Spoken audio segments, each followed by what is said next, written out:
je vous propose de poursuivre le Conseil avec la délibération sur l'association Pousse et vous. Madame Saillet. Oui, merci Monsieur le maire. On vous propose donc une délibération pour le versement d'une subvention concernant l'appel à projet pour la création d'une micro-ferme urbaine maraîchère dans le quartier du Perrier, appel à projet qui n'a donc pas abouti. En février 2023, la ville d'Annemasse a publié un appel à projet pour identifier une structure ou un groupement en capacité de développer une micro-ferme urbaine maraîchère dans le quartier du Perrier. Comme on l'a dit précédemment, à la suite de la consultation qui a été clôturée le 24 mars, l'association Poussez-vous a présenté un projet.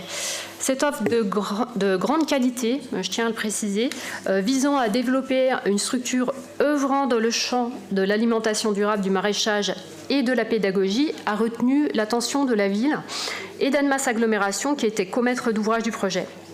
Néanmoins, comme il a été dit précédemment, le budget nécessaire à la mise en œuvre du dit projet est restant pour majorité à la charge de la ville, s'avérant trop élevé.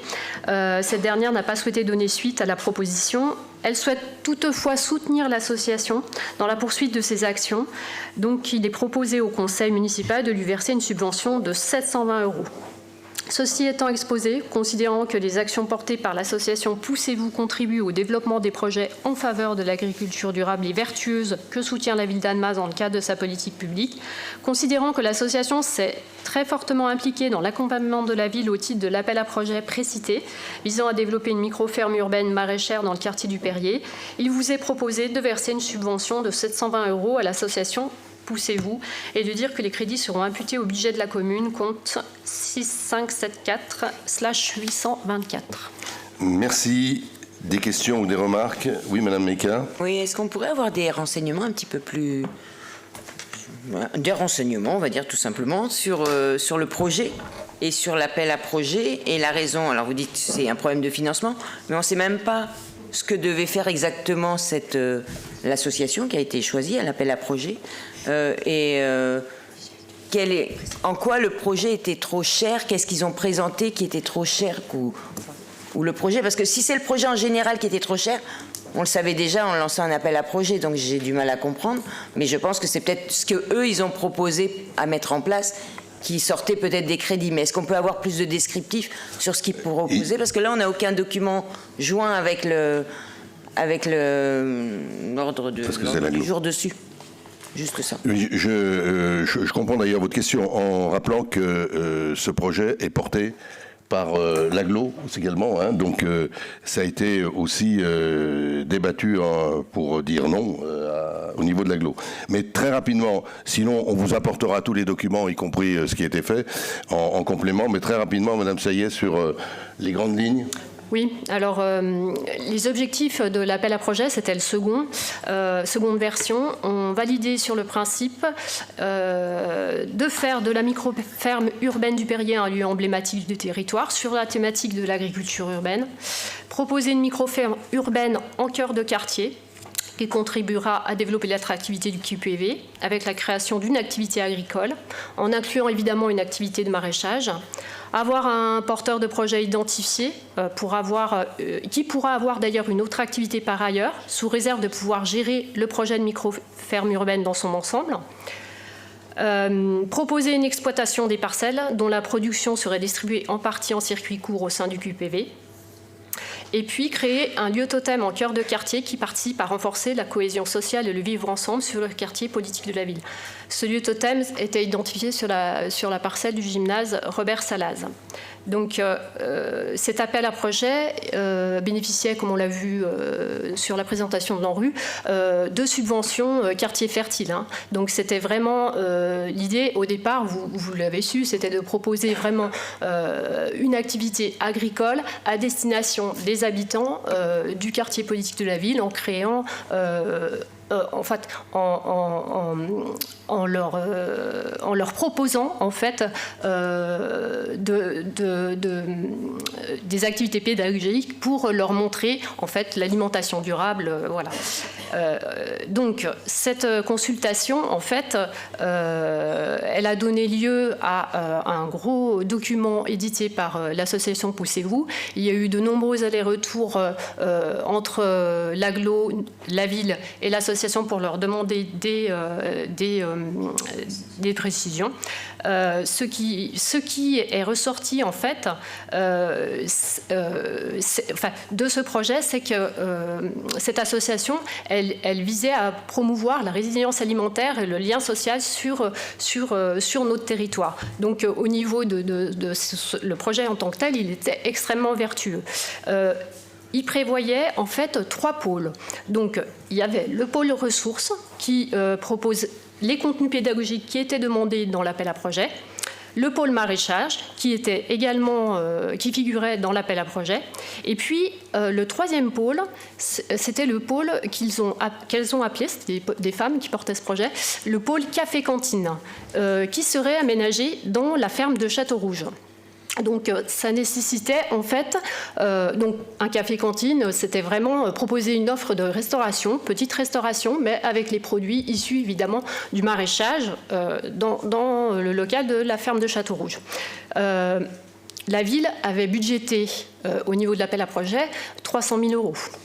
Pour, en fait, la ferme de Château-Rouge, elle aurait dû être destinée à du stockage, éventuellement un lieu d'accueil pédagogique, mais à la marge, mais pas un café-cantine qui nécessitait vraiment un investissement complet, y compris la mise en conformité, voilà, pour les personnes à mobilité réduite. Donc, on a évalué à peu près le coût des travaux, ça multipliait par 3. Et puis, malheureusement, il y a eu cet alignement qui ne s'est pas fait au niveau budgétaire, mais aussi au terme de temporalité, puisque les événements dans le quartier du Perrier ont eu lieu à peu près au même moment de la décision, et on était vraiment dans l'expectative à savoir comment on allait pouvoir... en fait, on ne savait pas le devenir, en fait, par rapport à la maison Nelson Mandela qui était en réflexion, et quel budget nécessiterait cette réflexion. Enfin, voilà, cet alignement n'a pas eu lieu non plus à ce niveau-là, ce qui fait qu'on n'a pas donné suite, malheureusement, à cet appel à projet, et j'en suis bien désolée.